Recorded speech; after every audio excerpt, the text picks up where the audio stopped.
Because it's after lunch, it is a post-lunch session and all of us are a little drowsy and a little lazy after the lunch that we have had. I would just request all of you to get into a little bit of an action. Okay, so like Azad ji said, that do what I do and say what I say. Okay, so all of you just get up in your places and fly like a bird.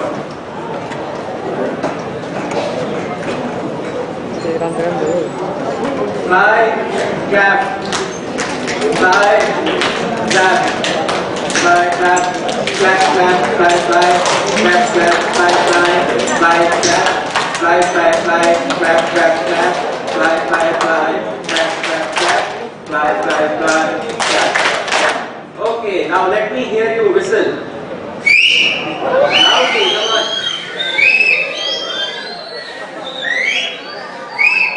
Okay.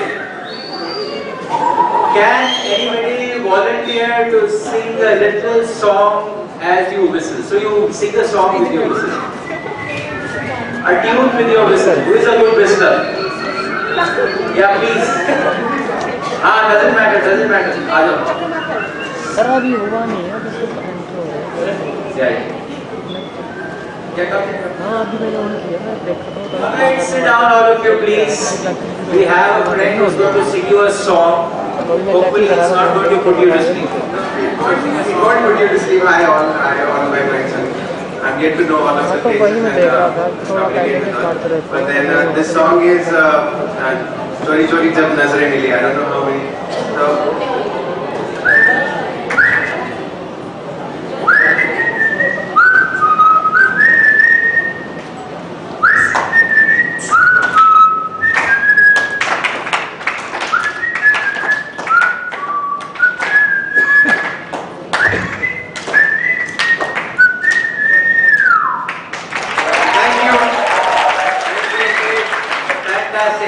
so all of you are energized? Okay, so let's get into the serious debate. My name is, let me introduce myself. My name is Ashish Shah. I am you can call me educator, a traveler, or whatever you want, but my name is Ashish. And I would be moderating this particular session on sustainability, thinking and action. So first of all, I would like to invite the people who are going to be on the panel. We already have Mr. Bernie Meyer who is sitting here. I would now like to invite Major General Tejpal Singh Bakshi. He is the director of the Indian School of Business, Mohali. It is one of the top 10 business schools in Asia. So we have with him, we'll be going to his campus also tomorrow. Then we have Ms. Idiola Pashadari, Secretary General World Assembly of Youth. Can I request her to come on stage please? Then we have Ms. Sana from Gandhara Center for Peace and Cultural Education. Then can I have Mr. Ali Faiz? Mr. Ali Faiz is from the Youth Activist Afghans for Progressive Thinking. He's a youth activist from an organization called Afghans for Progressive Thinking. And can I call on stage Mr. Tilotam Pavel? Mr. Tilotam Pavel? Please come on stage. He is from Jagriti Child and Youth Concerns, Nepal. And the last panelist is myself, Ashish Shah. Okay, so I need no introduction. So what we're going to do is that unlike there have been debates on sustainability across the world for many years now. So we have as a outcome of that different things, different thoughts that are there on sustainability and different ways of how we are going to put that into action. But we are going to in this particular session move away a little bit from conventional thinking about sustainability and how we are going to put into action. What I would request rather to our panelists is that every panelist is going to answer just 2 questions. What do I think sustainability is and how can that be put into action? So we have people from different parts of the world, and we would be very eager to know as to what is their take on sustainability and how they think that can be put into action. So first of all, and once that is done, every panelist shares his own idea about sustainability, how can that be put into action. We will open the debate for the participants to ask questions to panelists or raise their own ideas of sustainability and how are you going to put that into action. So we have a limited period of time for the panelists to answer these two questions, which could be between 3 to 4 minutes. We can be a little flexible, but we will not go on forever.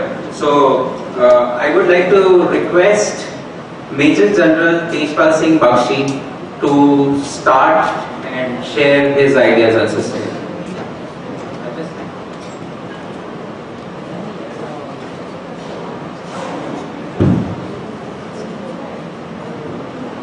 Thank you, Ashish. Thank you very much, and very good afternoon to everybody present in the hall. The question that's been posed is, what does sustainability mean to you? Just off the cuff, I would say to give back to nature more than you take it from nature. We've taken so much over the centuries. That's about time we started returning a bit more to create the balance back. And I think sustainability is the flavor of the decade, if not the century. We just saw Honorable Prime Minister of India declaring 3 days ago that we go to ratify the accord, the UN Climate Accord of Paris, soon enough on 2nd of October on the Gandhi Jayanti. More interestingly, yesterday's presidential debate in the United States, those of you who caught it, was Hillary Clinton talking about 50% of the energy requirements of USA being met by solar energy and the clean energy. And even the Donald Trump said, yes, I agree, though he's on record to say that no, this is a Chinese hoax, the global warming, etc., etc. But the good news is he's agreeing. I also read, fortunately, this morning, a report in the Tribune, the top national daily of the North India, which said, a UN report, the WHO report saying that 90% of the population of this world takes in air which is substandard. And it is not limited to the cities or urban areas. Villages are equally at risk, if not more, especially in the areas where women are still cooking on charcoal or the cordon cakes and things like that. They're going on to say that it says 6 million people die with the air-related the diseases. Normally we felt that it is to do with breathing, lung diseases, etc. But this morning report says something radically different, that it is majorly the cardiovascular disease, especially with the particular material which is less than 2.5 micrometers. To me, how do we go about it? I think we need to segment it. What all we need to do? Save water, again, everybody. As a closer I can tell you that future wars will be wars of water. You just heard it. Some remarks on Indus water, the reactions thereof. And it is only going to grow. Why go Indus water? Look at what is happening within it. The water between the state of Karnataka and the Tamil Nadu. There's a shortage of drinking water. There's something we need to be doing. So I covered the air, I've covered the water, and let's talk about energy. How do we reduce the energy? And thereby how do we reduce the carbon? We've done a lot of things to address these at the ISP campus of Mali, and I'm aware that most of you will be there tomorrow. I quickly read about 7 8 things that we have done. Please come and check it out. Have they been done? Or we have gone about it? If you like to discuss this with the operations team while you are at ISP campus, will be delighted. Firstly, we are the most energy efficient campus in whole of South Asia. And it is on record, we don't say it is being audited by KPMG and EY and the likes of that. We have number of awards to that. We are again, as far as water is concerned, much more efficient than the National Building Code. There is zero discharge STP. We have 70 acres of green, but not a drop of fresh water is being used. Every bit of STP water is being used. We recycle close to 150,000 odd liters of water every day. Other than the biochemical waste or bio waste, no waste goes out of the campus. Everything is converted into manure and leaf, including the leaves, including the leftover foods from our kitchens. The energy efficiency is primarily built around the quality air conditioning, a very innovative and futuristic geothermal system, wherein the heat exchange takes place with the water that we draw from the earth. No water is wasted, not a drop. The whole amount of water that we draw from the earth goes back to recharge the earth waves, and that's how we are doing it. Air quality, both indoor and outdoor, the carbon monoxide sensors in the classrooms, in our auditoriums, etc. Fresh air, rigid and very tight audits on the air quality every month, done by a third party, and so on and so on. 90% of the lighting on campus is LED lights. And it's great news, I again read 2 days ago, the government is now selling LED bulbs, very subsidized prices, 12 bulbs for less than $1 each. As regards going forward on energy is that 90% of the time, 100% offices on our campus, because of the way the building is built, have daylight, we don't switch on. It's only after the sun sets that we start switching. So these are some of the things. How we have been succeeding in this is we have brought everybody on board. The students, batch after batch, we bring them on board. The service providers and the staff. Everybody has that ownership of the campus, and that's how we are able to maintain this year on year.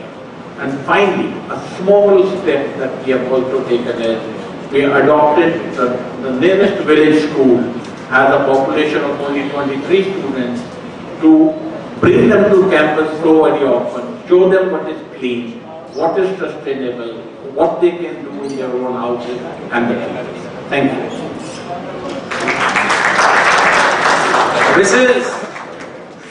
Whistles everyone. Oh, after lunchtime, the energy is dying. I can't hear any whistles. Yeah, that's it. Thank you very much, Major General Tejpal Singh Ji. From his opinion, we now come to Mr. Bernie Mayer. He is the brand ambassador of GYPF, and he has led several campaigns on against the nukes, and he has also addressed the issue of sustainability and has a very strong sense of that. So I would be eager to hear it. Thanks. Thank you. This topic is overwhelming for me. There's too many aspects to it, and I've been working on many aspects all my life, or at least since I was a Boy Scout as a teenager. So I'm going to be frustrated, maybe frustrate you. To me, the issue of development has to be, we live with nature because we are nature. We are part of it. And if we don't appreciate that, we end up abusing ourselves as well as nature that's around us. And I would like to say radically that the growth economy that we are part of is destroying us, destroying life, that could lead to destruction of life on earth. So I do the kinds of things of my personal life that you talk about. Composting, gardening, no car, I do not own a car, public transportation as much as possible. I hate to come to India because I gotta fly here and go out that way. So that's kind of a preliminary thing. We could talk about the economy, we could talk about destruction of what's sustainable on Earth in terms of the water, in terms of chemicals that we make, in terms of bauxite that makes aluminum, and what that does in rural India as well as other parts of the world. To me, the most dire things to address are the climate and nuclear weapons and nuclear power. I've been working on the nuke issue since 1974, trying to say, let's get rid of nuclear weapons. And I've come to a deeper appreciation since I walked from Scotland base there in Vaseline nuclear Trident submarine to London, England. Walked for 79 days with a group of people toward a nuclear-free world. So I developed a deep appreciation for the destruction that radiation is causing to human life as well as to the environment. And the Union of Concerned Scientists say for the last few years we are at 3 minutes to midnight because of the climate issue and because of the nuclear weapons issue.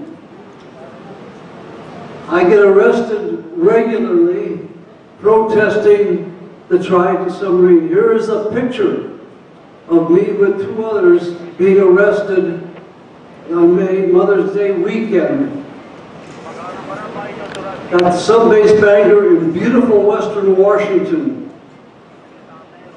There's 8 Trident submarines. Each Trident submarine has 24 missiles. Each missile has 6 to 8 nuclear weapons. Each Trident submarine can destroy most of the cities of the world. Humongous, and it's growing. Despite President Obama's statement that we will reduce nuclear weapons, he's doing just the opposite. And the same thing can be said about climate in terms of the danger. We are past business as usual if we're going to mitigate the destruction of the climate. So in this protest, I emphasize with these 2 other men, I emphasize the connection between nuclear weapons and the climate. And I used something that's very easily accessible for you, www.worldfuturecouncil.org. They have excellent papers, especially the one on Nexus. And this statement goes with my action when I got arrested. And as I mentioned this morning, I got a trial coming up in April to deal with that. To me, I'm speaking not just to the courts, not just to the United States government and the governments of the world. I'm also speaking to you and me and everybody else I can touch. We all have a place, we all have a role in this. And just to conclude a little bit,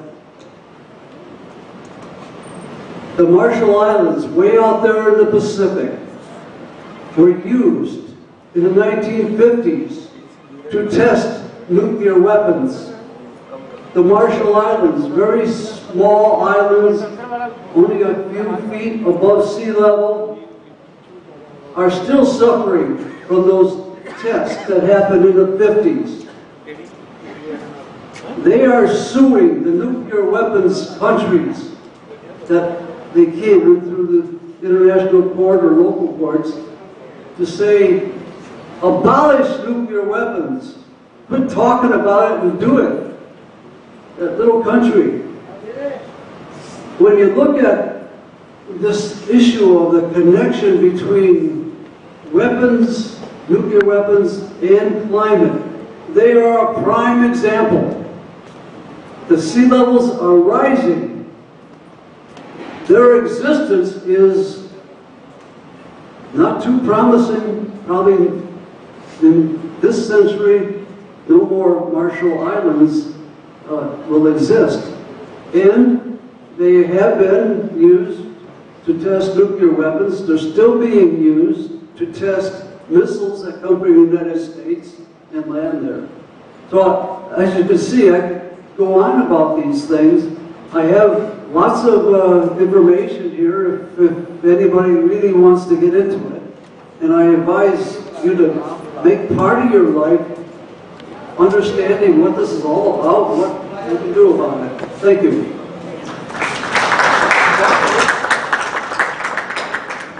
Thank you very much, Mr. Bernie Meyer. Connection between nuclear nukes and climate. Okay, very thought-provoking. Now I invite Ms. Idiola Pashlari to say her bit. Thank you. Good afternoon, everyone. All right, so I got my answer this time. See, when we look at sustainability, we don't focus more on environment. That was a bit of a decade ago. When we're talking about sustainability, we want to find out whatever issue that you are facing as a human being, or as a government, or a private sector, whatever other stakeholder, it's not about finding a solution, but finding a solution that you will sustain that for a long time, that will help. So having that process with not just reaching the goal, but having that goal change lives for the decade to come. That's the reason why we don't have any more Millennium Development Goals, but we have Sustainable Development Goals, because no matter how those goals will be achieved by 2030, how do we sustain that? So linking that with what we do at World Assembly of Youth, we are a coordinating body of national youth councils, and we have 21 youth issues that we tackle. And out of that, peace is one of them, environment, education and employment and so on. So through our activities, we not only create policies, but also provide awareness. And talking about the second question, how do we achieve that? How do we turn that into action? It definitely depends on what issue we are tackling at the moment. Being here, as an example, would be that we are providing awareness about peace, how we can achieve that, how we can promote that at your own countries, local states, or regions for that matter. But also what we're going to look at is action plans. How are we going to change those ideas into action?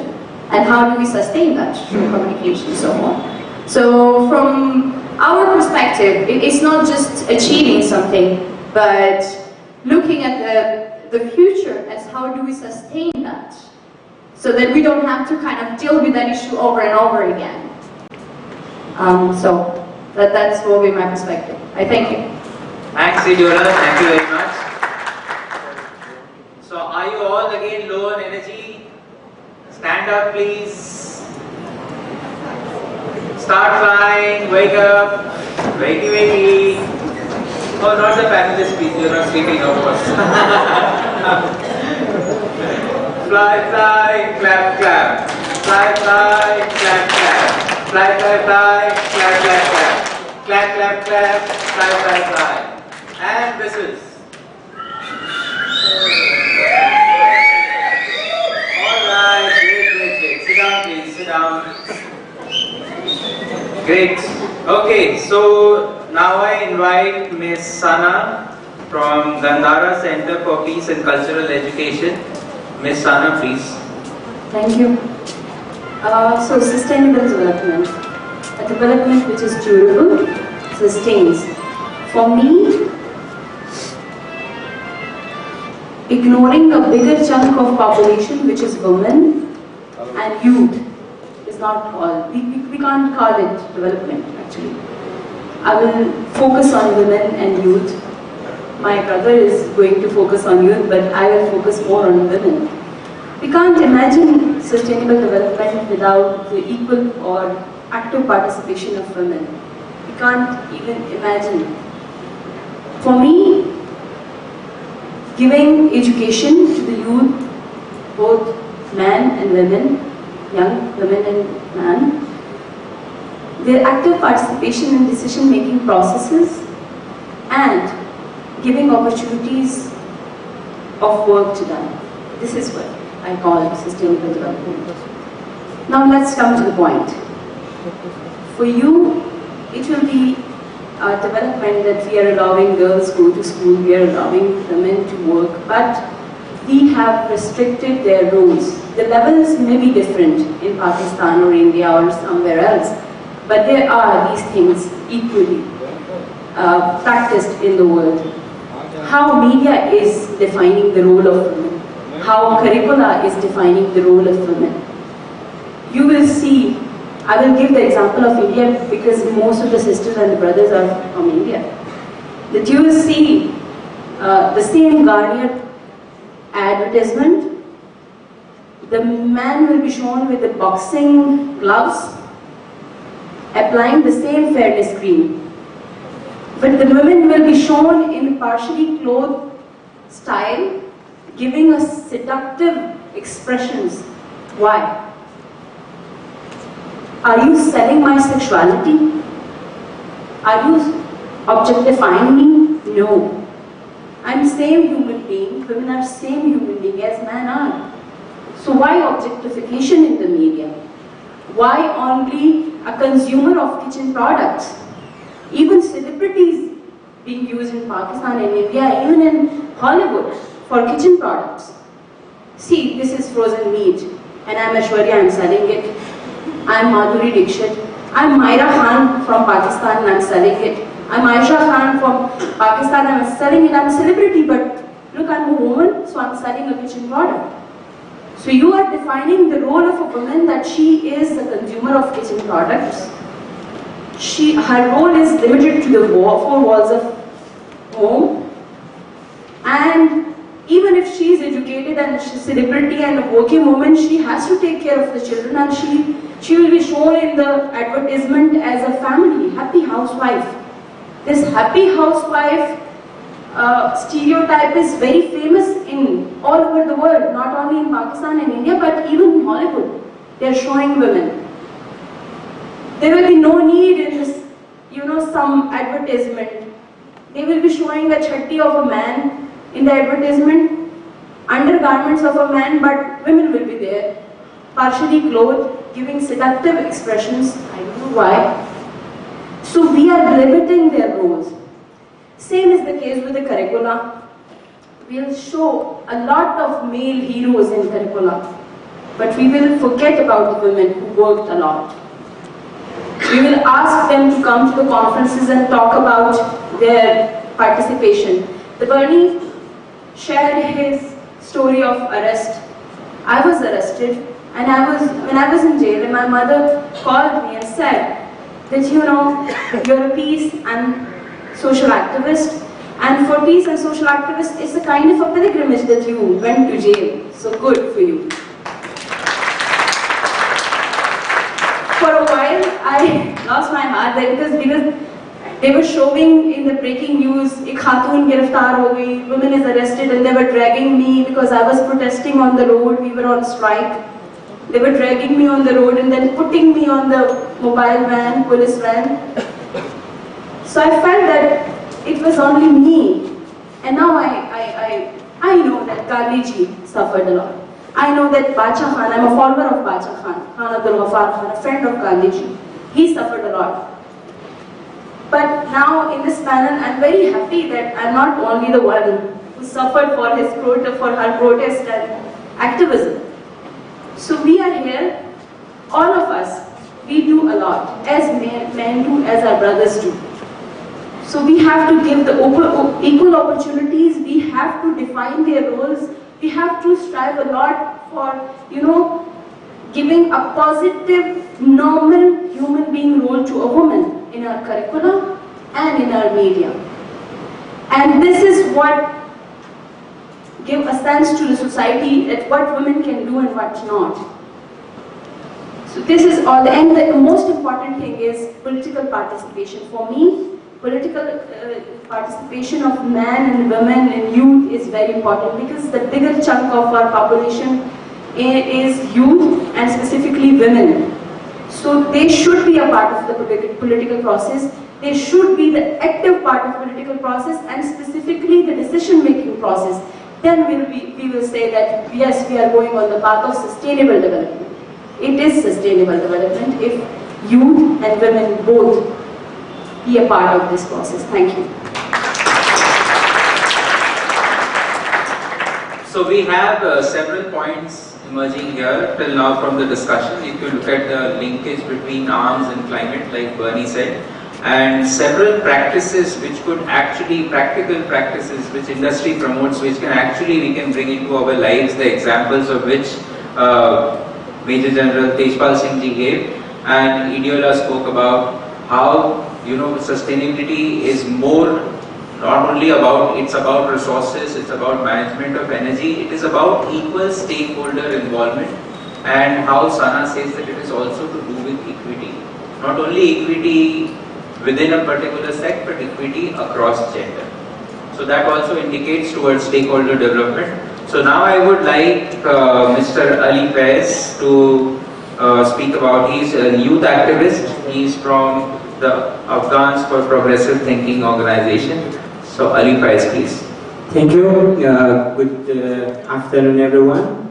For me, sustainability means long-term solutions. I can distribute this into 3 levels.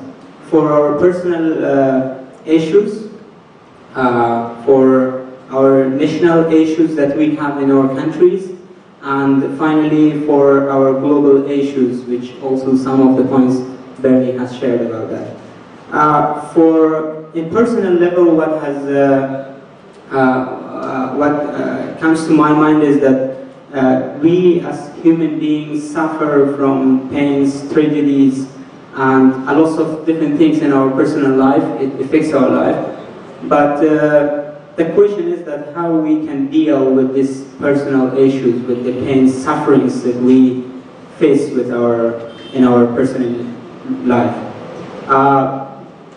From the backgrounds that we come from, like Afghanistan and those countries that still there is war and conflict going on, so it has a destructive effect psychologically and mentally for those region people, and most of the people they faces with different kinds of traumas, even at national traumas, or we can say collective traumas. Somehow it affects ourselves.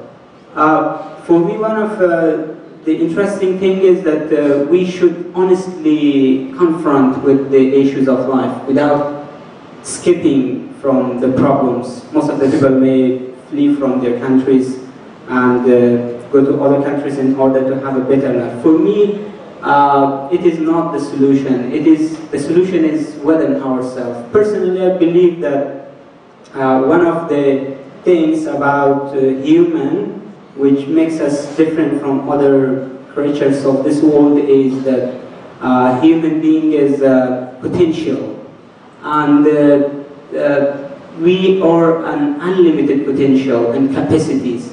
So that's why we have the capability to become an insurgent, to become Talib, become Osama.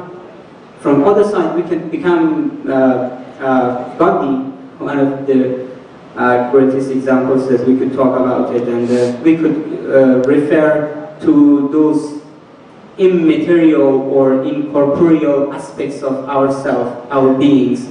What the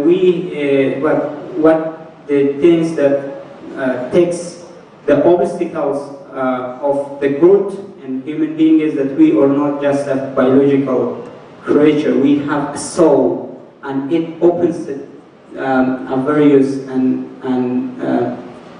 eternal possibilities to go to more explore the world, to explore ourselves.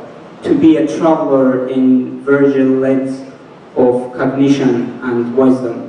So it opens a possibility that we should recognize our values in personal level without blaming others. We could somehow return back to those fundamental part of our being. So it may help us to resolve the problems that we have in our countries. Secondly, the issues that we face at the national levels. I will more focus on the role of youth in our countries, because we have war and conflict in our countries. We suffer from lack of having a sustainable peace in our countries. So I see a possibility or a potential at the youth that they can take the lead and to bring sustainable changes in our countries. I can give you an example of our works that we do at APT. I work for Afghans for Progressive Thinking. It is a non-profit, and we work with university students to promote a culture of tolerance, openness, and respect. For us at APT, because we suffer from long-term war in our country, and we, the youth, we believe that one of the main cause, or one of the main cause that somehow lead the country toward war was lack of tolerance. Tolerance for us, I mean social tolerance, has different meanings for us. At the political level, excluding minorities and different kind of groups inside the country somehow resulted into war, because we have the different governments in our countries that they just excluded minorities, they excluded religious thoughts. For example, in Afghanistan, 3 main mainstreams at the past 1 century, they all failed, and they were not able to bring sustainable changes and to implement their modernism thoughts. The liberalism waves in Afghanistan, they failed because they excluded the traditional groups in the country, and finally the government of King Amanullah, who was the main character of implementing the modernism and liberalism in Afghanistan, he fell because of excluding the traditional groups. Secondly, the communists in Afghanistan for the past decades, they fell because, again, they rashly acted against specific groups in the country, and finally we faced with a failed state and war. Thirdly, Mujahideen and Taliban, they were all somehow the indicators or the people who claim to implement Islam in the country, but again they excluded the liberals and the communists. Finally, right now we have a democratic country, and it has opened a possibility for different groups in the country to be part of the government, and we have women that right now they have a high number in parliament. They are MPs. We have women that can go through universities, schools, which was not possible maybe 15 years ago. So at the national levels, it is very important that the youths should take the lead, and what we do at APT is to model the culture of tolerance from different tribes and groups. We work together at APT, and we try to bring changes. For example, one of the programs that we have at APT is servant leadership. It is a different concept in what was stereotype of understanding the leadership. Most of the people think in our countries like Afghanistan that leader is someone who has a power, and we understand leadership from a position of power. So we teach servant leadership to change this concept and to have a different look to leadership. We have debate programs And the good programs we are aiming or approaching to what has happened in the country for the past decades. Those disagreements at the mind level somehow resulted into armed conflict and to physical confrontation of people. How to change it to a soft skill, and David has helped us to establish a new language. And we personally believe that the war in our countries, it is more of like a discourse. And I mean discourse is language beyond a sentence, or language as a system of thought. So we don't know any other language to communicate to each other. But David and talking, it somehow brings these changes in the mind of people that we could resolve our issues by talking. And at the international level, one of the things that has happened especially about the role of youth, last year, 2015, was a momentum, and it was a very great year that huge steps been taken by international stakeholders and players toward recognizing the role of youth in peace building. Last year, the resolution of 2250 as adopted by Security Council of the United Nations, and it was the results of a long-term advocacy work which has been done by the youths of different countries. We had several meetings at The Hague of the Netherlands, and we had a lot of advocacy works at the United Nations, and the Global Forum on Youth, Peace and Security, which has occurred in Amman, and the declaration that we have just released, it has somehow resulted into adoption of the Security Council on Resolution on Youth, Peace and Security, which guarantees, and for the very first time, it recognized the role of youth in peace building and security. So all of these issues, I think it is important to be linked together as sustainable solutions or long-term solutions for maybe personal, international or national level. Thank you. Thank you, Ali. Thank you very much.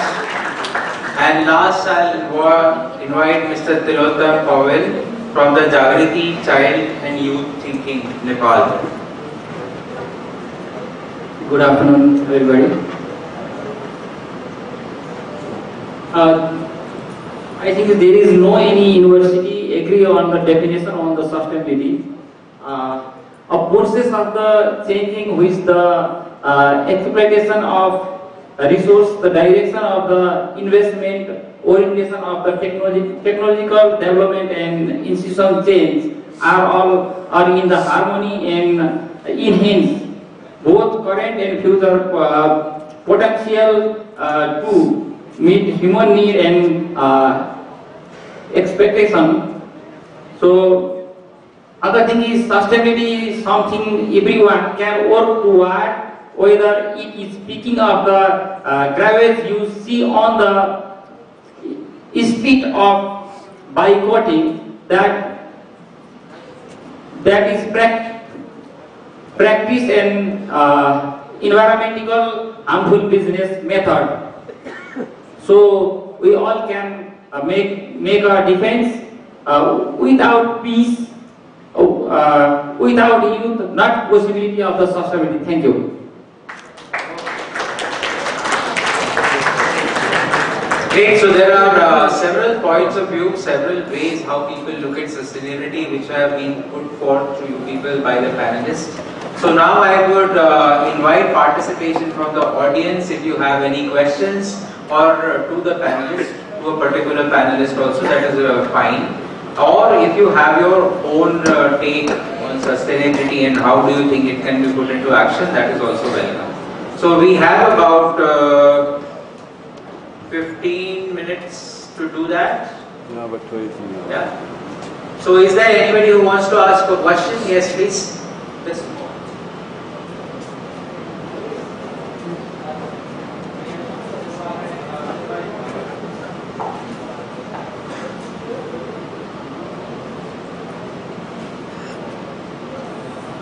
Hello.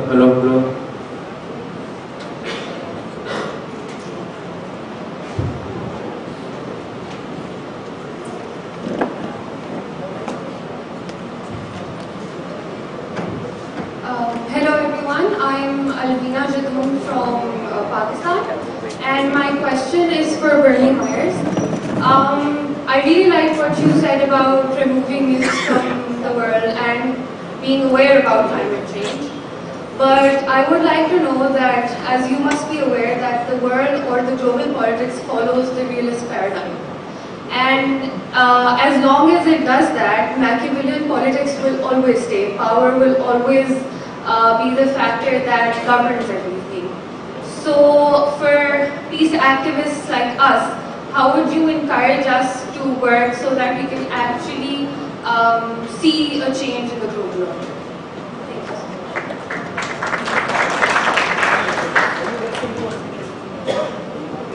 First of all, I think that we got to understand where we come from, where we live, in terms of culture, in terms of political orientations and processes and possibilities, in terms of our lifestyle. Be very conscious of who we are in that setting, and then determine what our options are and how much we're willing to risk. I don't know if I understood all your words. I missed some words, so if I'm not hitting the point you want me to address, let me know. Pakistan, I know about from reading over the years what's happening there. And I see major differences between Pakistan and the United States, as well as among other countries. I don't have a sense that Pakistan has the options I have in terms of citizenship and democracy being heard. The United States has a veneer of being democratic, but the United States is not democratic in terms of the overall issues. The powers that be, as Dwight Eisenhower, former president of the United States, warned back in 1958, the military, industrial, congressional complex in the United States has developed a very sophisticated way of saying we are the preeminent country in the world. We're the country that pulls for the down and out, and that's kind of taken hold. The United States image is democratic, is on the side of the poor. It's growing just the opposite in recent years. I demonstrate, as I indicated to you, with others. We're part of the Ground Zero Center for Nonviolent Action for 38 years, protesting the Trident. We're tolerated. We get along with the police. We get along with the base. They threw me to the ground a couple of years ago, but that was a very exceptional action on the police part. I think if we were effective, the government would be coming down on us. Our problem is we don't have much popular support. There's tremendous ignorance among the American population about nuclear weapons. They thought at the end of the Cold War, oh, weapons are not needed anymore. We are more dangerous now, and I can share documentation about that from insiders. We are more dangerous now of going to nuclear war than we were during the Cold War. And there were some pretty heavy times during the Cold War. I could say things about India and Pakistan and the danger of nuclear war. It's a very serious situation here too. In terms of democratic speaking out about it, I don't have a sense much is happening in India or Pakistan in that regard. So finding a way is difficult, but I think we've got to do what we can. And I shared a little bit about what we do. We do a lot more than getting arrested. We're even putting signs on buses. Do you know that there are more nuclear weapons than 20 miles from Seattle, Washington, than in most of the rest of the countries of the world? 1,500 nuclear weapons within 20 miles of Seattle on a bus. So we're trying to raise consciousness in quite a number of ways. I hope I touched on what you were asking, and I'd be glad to talk more later privately about that. Anyone else? Yeah. What do you? Yeah. I hope everyone can. I don't know how many of my friends are asleep. I mean, are active, but then I would like to draw upon the attention of everyone here because the people on the stage are those from which we have expectations, but then the people on the stage also have expectations from us. Am I right, everyone? So, let me portray an example. If I give this to you, and this is a question open to all the people on the stage, that if at all I give a tree to you, okay, let's say I have SDGs, I have MDGs, and I give you a picture of a big tree. Let's say I give you a caricature of a tree which is like 50 feet tall. And that tree is to be obtained after, let's say, 30-50 years. Do you think portraying that kind of a goal will actually decide how the seed is to be sown on the ground, on what days, on what basis the watering is to be done to the seed, how many people have to take care of the seed, and how many days the seed has to be watered, or what minerals or nutrients does it require? So I'll just second this with another argument. We have this thing that it's a very popular saying that ends justify means. But you know,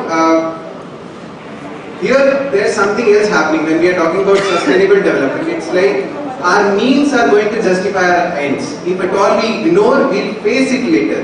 If at all we are attentive, we'll get the benefits later. So when we talk about goals, when we see things when we plan things which are in the future, we have goals.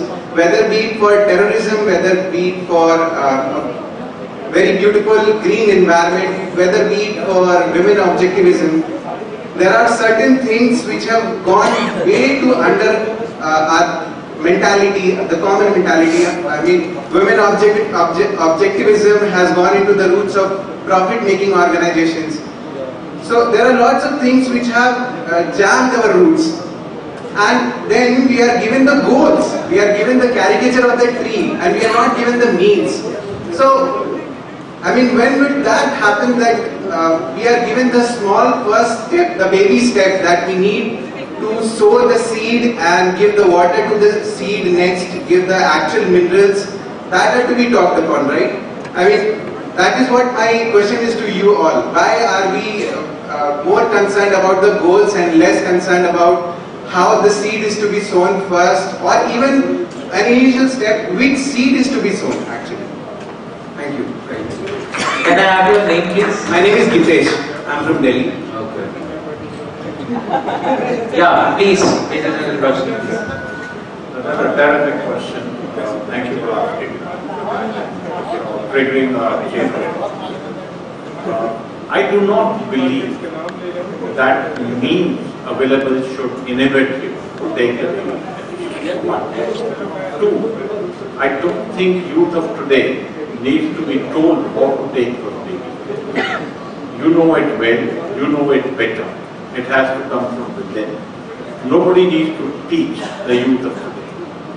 3. Everything, the longest journey, the old saying, started with a beginning. Start small, it will catch up. And we don't have to worry that, there are people and people who will tell you the means do not matter for your ends or the goals, they do matter. If you really think about it. Jitesh, you want to say something? Yeah.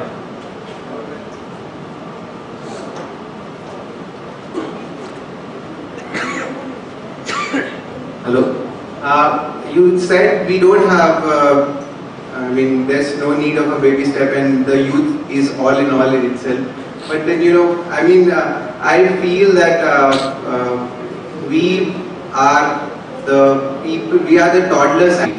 A baby grow up, it's the mom and the dad who actually teach him or her to take the next step and fall again and then rise again.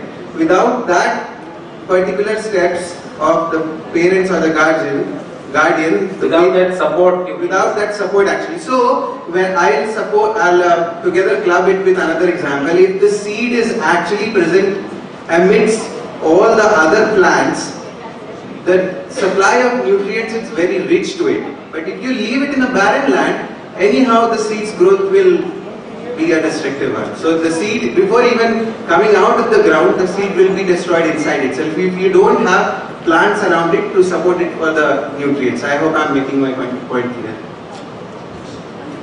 I have an answer for you, a small Yes, answer. There's a quote or a proverb that there is a will, there is a way. And as I said, I highlighted the means. I highlighted the means like people in Pakistan or maybe in India. They are talking about women empowerment, they are trying to build the schools, but they are not working on the role already defined and rooted deep in our minds. So they have to work on media, they have to work on our curricula, they have to work on the teacher who said that लड़कियां side पे हो जाए, लड़कों जल्दी जल्दी furniture उठाओ, because it's a hard work for them. So I think we have to think, as sir said, that there's nothing to tell to you because you have this Google to search, you have books you can read, and we are telling, as I said, I'm telling you about the means. Many people said their practical experiences of their life, their activism, their work. So you can take example and you start your own. Thank you. So can we have someone else? I was part of it. I'm a young person. My colleagues were part of it. From all over the world. We started that with post-2015, which you might not be aware of. If you don't know, there was a 3-year process before we defined the SDGs. And then we went with 169 targets. But end of the day, how is that implemented? Because you wanted to know the means and all that. Each country has a different process. Because the reason why it's been given at that broad level is because different countries have different issues. And some of them, they do have certain policies intact. Some of them they have to create from the beginning. But what really hurt me as a youth leader, when you say that whether we still need that push. Come on, man. We are on 21st century. You are, I believe, an educated person. You have the right to choose how you can make a difference. And how that difference that you want to make, you want to share that with the rest of the stakeholders, or at a certain extent, make yourself heard. Bring that step forward. Don't just wait what to do, because it's going to be too late by then. Thank you. Anyone else? Questions, please? Yeah. My question is to Major General Tejpal Singh, and if others also want to comment. It's about the role of institutions, education institutions, that they play in creating a platform for young leaders to step forward, to put their long-term career into youth action, and not just the daily action that they can do. So, sir, Tejpal sir, what you presented are the very brilliant examples, great examples that an institution can set and to inspire other institutions of being green and consuming less and giving more to the nature. that I believe is a first step, and also including your surroundings and stakeholders by adopting a school. My question is concerned about the next step, which is including the students to think within, to creating a culture so that they don't think as a traditional thinking of getting a well-paid job or going abroad, or what particularly is the thinking over here in Punjab. How can we create that culture so that there are more young people like us over here who are not just talking but who are taking a long-term concrete actions to some of the problems that, for example, you have explained, for example, the problem of open firing smoke. How can we make sure that that they have that confidence? Of course, it will come from within. For me, it came from within. But my university also played a role by giving me freedom to express myself, to go beyond and don't think about the marks and experiment, fail fast and then grow. How can you as representing as an institution can create that platform and for others also through that organization? Thank you. Thank you for asking the question. I entirely agree with you that the institutions have a great role to play in model the thinking. Model the thinking not in a particular direction but in a very open way. I can only quote you an example from within the Institute of Business, ISB. We don't teach our students the answers. The primary aim of the faculty is to show them the way. That is the direction, that is the process. That is how you solve it. Go find answers for yourself. That is one.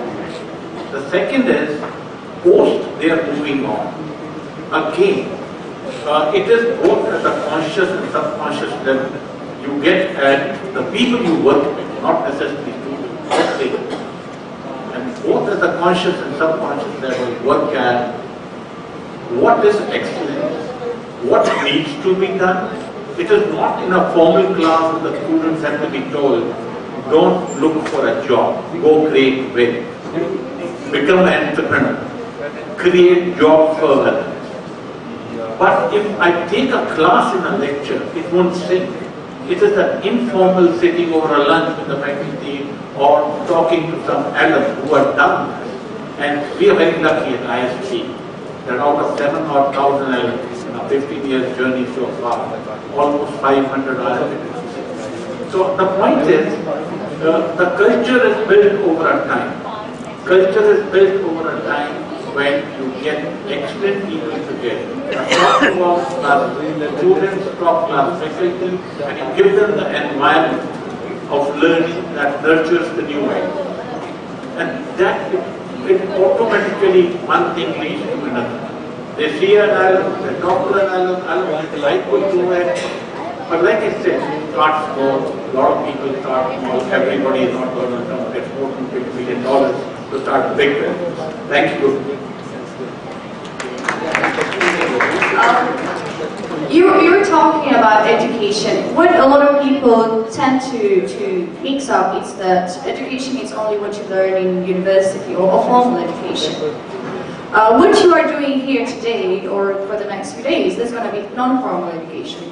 So what we need to look at our perspective, knowledge and skills is how can we gain that. And currently what we don't acknowledge is the non-formal and informal education that we need throughout our process of life. So whatever skills that you might gain or knowledge in here, you could use that to your perspective of seeing what your future may be or what your career may be in the future. So there are certain ways of gaining that knowledge and education that you need. So don't just focus at university level. Think outside the box. Thank you. Yeah, next. There's one person over there. Quickly, can we have him? And the last person over there. Just pass on the mic. You don't. You want to ask a question?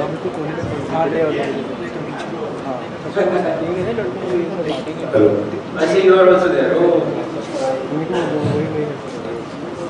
We're running out of time. Yeah. Just be a little fast. Yeah. My question is to Mr. Major sir. Major General Tejpal sir. Yes. Sir, as you know, Paris Accord has been ratified by many countries now, and it is expected that the criteria of of 55% will be met by the year end. So the Paris Accord will fix accountability of each and every nation.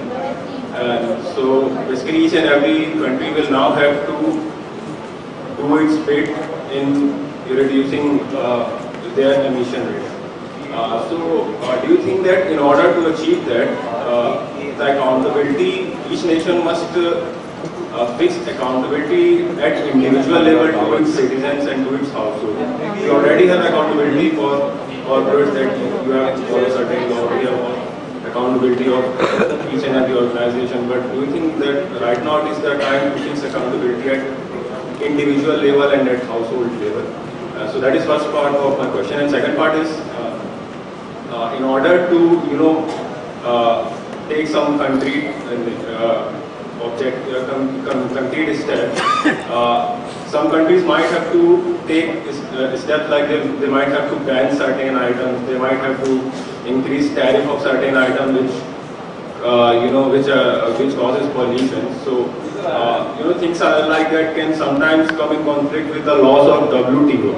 So do you think there should be a kind of synchronization between Paris Accord and the laws of WTO so that laws of Paris Accord can be implemented in a better way? Sir, can I request you to just hold on and let's take the rest of the two so that we can finish? Thank you. Can I just request someone to pass on the mic here, please?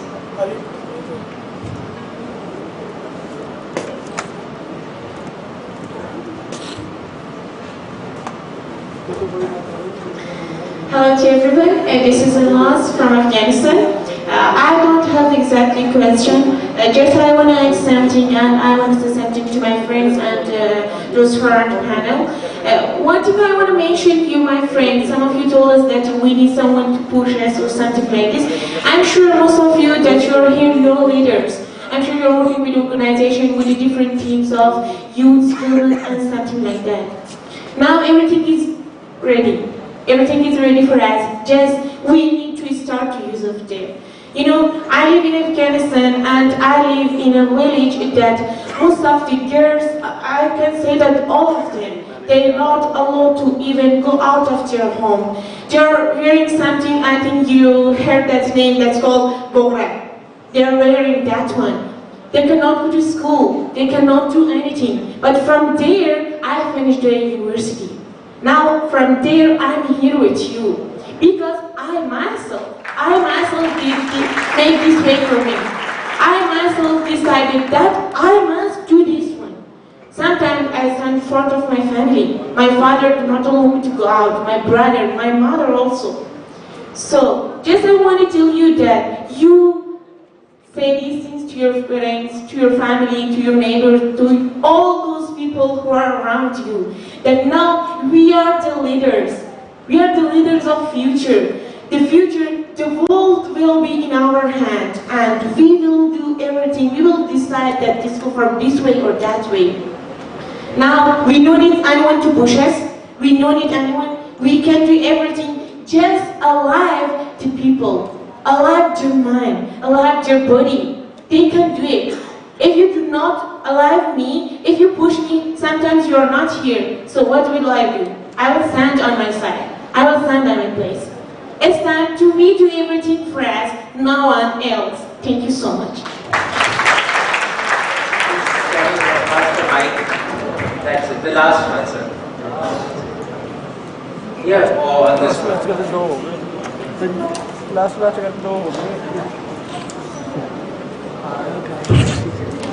Hello, hi, thank you so much for that discussion. So my name is Pranav, I'm a fourth-year law student from Calcutta. I'll keep this really quick. So you mentioned the Indus Water Treaty. So keeping in mind the larger geopolitical context and the backdrop in which these conferences are also being held, the Prime Minister day before yesterday said that blood and water can't flow at the same time. So what do you think would be the consequence of abrogating and also, sir, what does this speak about? Is it a reflection of the failure of every initiative such as Amaki Asha, I am trying to diplomacy. I mean, why can't India and Pakistan just be friends? I mean, I know it's a very complex question, but I mean, I made some fantastic friends from Pakistan already. But the inability of this friendship to translate into larger political interests is just saddening. So as an educator yourself, I'd just like to know your thoughts about it. Thank you. Thank you. Okay, let me first take the easy one out on the Indus Water Treaty. Nothing much to happen about it match. It's not such an easy game either way, and I think sense will prevail on both sides at the end of it. Yes, we know the critical position was taken, and it's a huge game. Sir, hold the mic a little closer. Okay, so let's leave it, for a few years. We talk about it later. I think the more important thing is Aman Ki Asha, what we talk about it. I think my personal opinion, whatever was there, it is the people-to-people contact which will resolve them. I'm an Indian Army officer. I did a 1 full year in UK in a shape with British Army, and I had 2 of my Pakistani friends from there. We still communicate. We've gone through thick and thin. Wherever they're in India, they call up. And we couldn't be anything better. We're the best of friends. The wife is the best of friends. We know the children. The point is, how can we increase the contact people to people? And that's where you all come in. You've got to fight for it. There's no question of why aren't people from Amritsar or Chandigarh just drive up to Lahore, Islamabad, and vice versa. So that is what we need. And other things will follow. So that is what in my view. Question there about making targets for people. I'm not the one for it. Tell people how to live their lives. We don't live in a dictatorship. We have a very noisy, but still a very functional democracy. But few things are already in place. Take the case of energy consumption. They're incremental rates. You do first 50 units, you pay 2 rupees or 2 rupees 50. You go to 200, you're paying 80. Do that. Take the case of diesel vehicles being taken off-road by the order of the Supreme Court. Take the way the corporates are being paid. Take the way the working conditions are being seen by the developed world or even others who are using what kind of places the people are being made to work to produce the items at the cheapest rate, whichever country may it be. The things are happening. It is only that people like young people like need to make a lot more noise. Thank you. So thank you very much all of you for an interesting discussion. Thank you very much panelists for sharing your opinion and views. Thanks a lot everyone. Thank you.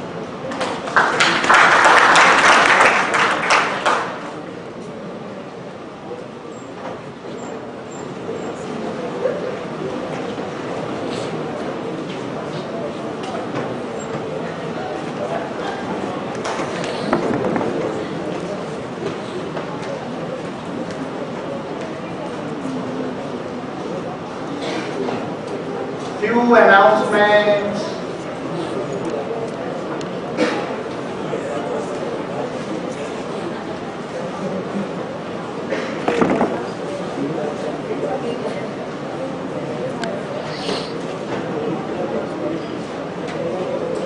So few announcements. बाहर मत जाइए, यहीं रहिए. Okay. So we are distributing this A3 size paper and few sketch pen or pencil. So everyone write in their own language, in Urdu or whatever. I can speak only one language. Okay, whatever else. All country person here, they write in their own language on A3 size paper. As I was told, half-inch letter. Write peace in your own language. Okay? So, once you finish that, we will be standing on the stairs and they are going to have a picture session over there. So, A3 size sheets are coming to you and pen and sketch pen will also come to you, so please do that. And second announcement, today evening at 5:30 to 7 is the cultural evening. So those preference will be given to those who are performing as a group. And so as an individual also, but the preference will be given as a group. And each country representative will give the name to the Jain. Okay, each group will give the name to the Jain after the group pictures. Yeah. But like if you finish early, you can give Dashna also. Okay. So this is about today. So 5:30 to 7 is the cultural evening. For tomorrow, few more announcements.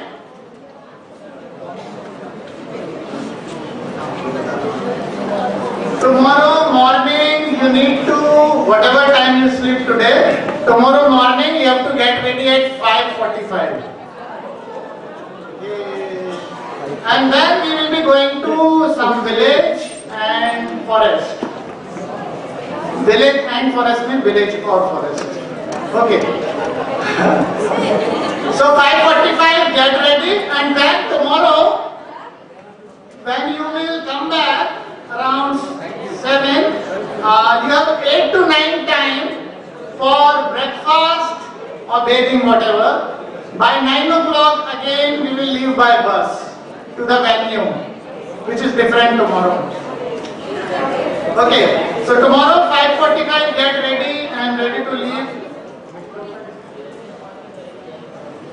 And what else? Okay, tomorrow also there is going to be One World traditional fashion show. So some of the performance which will not be possible today will be taken tomorrow. And okay, one more announcement. One more. Okay. Every day there are 6 prizes, 3 for best pictures and 3 for best videos. Videos must not be more than 1 minute, and what is that? Hashtag let's do more. So I have to load that. Hashtag let's do more. I don't understand all that, but I was told that. Hashtag let's do more.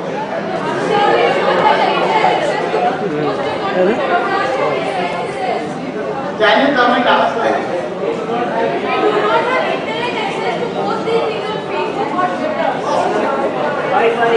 Wi-Fi. Oh, okay. Wi-Fi.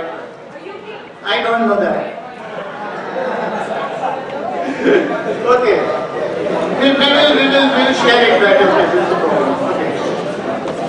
Okay. Last announcement. Day after tomorrow, 5:30 in the morning, we will be leaving by bus to Shimla. Okay. So all breakfast, lunch, dinner will happen in Shimla, or maybe on the way. Okay. So all people who are going to perform today as groups or an individual, please give your name to Jayant. And before that, keep writing peace in your language.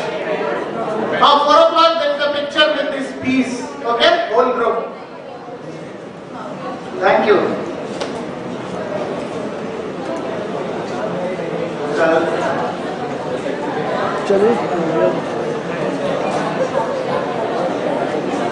नहीं मेरे अंदर आया बाहर तो नहीं बैठा तो बाहर आसमान नहीं So tomorrow also you can carry your traditional dresses. Why? For the fashion show. Thank you.